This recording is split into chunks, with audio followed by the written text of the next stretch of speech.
Bruce Friedrich will be making the argument against eating meat. Mr. Friedrich is a senior director for strategic initiatives at Farm Sanctuary, where he leads Farm Sanctuary's legislation and litigation efforts. Before coming to Farm Sanctuary, Bruce worked for 2 years as a public school teacher in inner city Baltimore, for 6 years at a homeless shelter and soup kitchen in Washington, D.C., and for 13 years at PETA, where he was Vice President for Policy and Government Affairs. Meat eating tonight, we have Alena Stern and Alex Rosenburg from William and Mary's debate team. Alena is a senior majoring in international relations and economics. Alex is also a senior majoring in government and economics. Both Alena and Alex have been on the debate team since freshman year and have represented William and Mary at tournaments up and down the East Coast. Let's give a hand for Alena and Alex. Yeah, the question for the evening is eating meat ethical? And my contention is going to be that it's not ethical. It's going to be that it's not ethical if you care about the environment or if you care about animals. So the proposition of vegetarianism doesn't actually require that anybody change the ethical paradigms that we already hold. It just challenges us to ask ourselves some questions about the implications of those ethical paradigms on our actions. So to start, the only thing more important that people care about more than the environment is they care about animals. Gallup did polls in May of 2003 and then again in May of 2008, and they got identical results. 97% of Americans support legal protection to ensure that animals are not abused. 97% of Americans don't agree on anything, right? Even the libertarians think there should be laws to protect animals from abuse.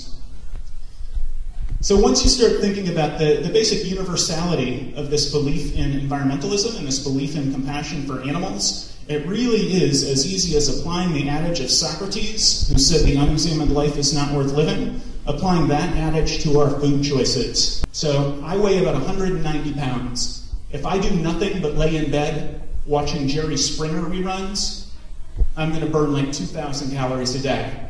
Except when something interesting is happening on the screen, then it ticks up just a little bit. It prorates my caloric expenditure. And that same physiological relationship is true of farm animals as well. They don't have the bad taste to watch Jerry Springer reruns, but the vast majority of the calories that we feed to a chicken or a pig or a cow, the vast majority of the calories that we feed to an animal, the animal expends simply existing. And only a fraction of what we feed to them do they actually turn into meat, so that it takes about 20 calories into a chicken or a pig or a cow or another animal to get 1 calorie back out in the form of flesh. So how many people here would go to your refrigerator, take out 19 plates of pasta, dump them in the trash, and then eat 1 plate of pasta? Nobody raised their hand for that. But that's the relationship that you enter into each time you choose to eat chicken or pork or beef. You're essentially wasting the vast majority of the caloric input. And it's not just that, it's also all the extra stages of production that go into getting meat to the table. So vegan foods, you still have to grow them, you still have to fertilize the soil, you still have to, there are a lot of inputs for vegan foods, but to grow the crops to feed to farm animals, you still have to do all of that, except now you also have to raise the animal, truck the animal to the slaughterhouse, operate the slaughterhouse, truck the meat to the processing plant, and so on. It's about 4 extra stages of production. What we have known to be true since Darwin is that other animals are made of flesh and blood and bone, just like we are. Other animals have the same 5 physiological senses that we do.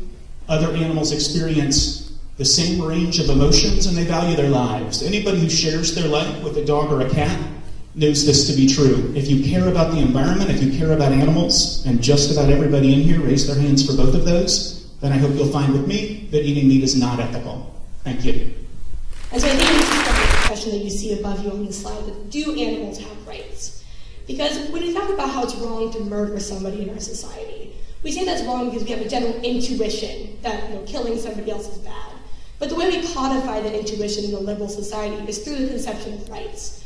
That we, determine a right to life and say, because I have that right to life and you have that right to life, if I take your right to life away by killing you, that is wrong and I should respect your rights. But I think it's important if we're sort of determining things by virtue of rights, we need to think very carefully who and what agents in society we're assigning rights to. Because I think at the point at which we say, every entity in society has rights, every chair in this auditorium has rights, then the idea of rights becomes meaningless. So, for example, if we're talking about animals, I don't think any of us in here would say mosquitoes have rights. I don't think every time any one of us has worn bug spray or swatted a mosquito, we'd call ourselves a murderer. Similarly, I don't think we tend to think that mice have rights every time we set a mouse trap or put down poison in our houses. We don't really think of ourselves as murderers. We don't feel like that's wrong. So we need to think of sort of what threshold we're going to consider when we think about which entities have rights. And we think we draw that line in our society at the idea of rationality. That while Bruce talks about how, certainly animals have nerve endings and like many other organisms can feel pain, we think they don't have rights because they're not rational beings. Because when we can say that somebody has rights, what we're talking about is they can rationally understand they have rights, and they can rationally understand what their obligations are to other rights-bearing entities in society. And one of the bases for this consideration is the idea of what biologists would call the charismatic megafauna effect. The reason why, as Bruce points out, none of us would want to eat a cat or a dog, but we're okay, or some of us in here are okay, with maybe eating chickens and pigs, is because human beings have an emotional connection and a societal, cultural connection to animals that are cute and fuzzy and have big faces and eyes, like all of the adorable pandas you see behind you on the screen. And we think that's why the preservationist movement spends more money every year on saving the panda alone, an animal that has very little biodiversity or food chain value, and thus on saving much more relevant, much more environmentally important species that maybe aren't as cute and aren't as compelling.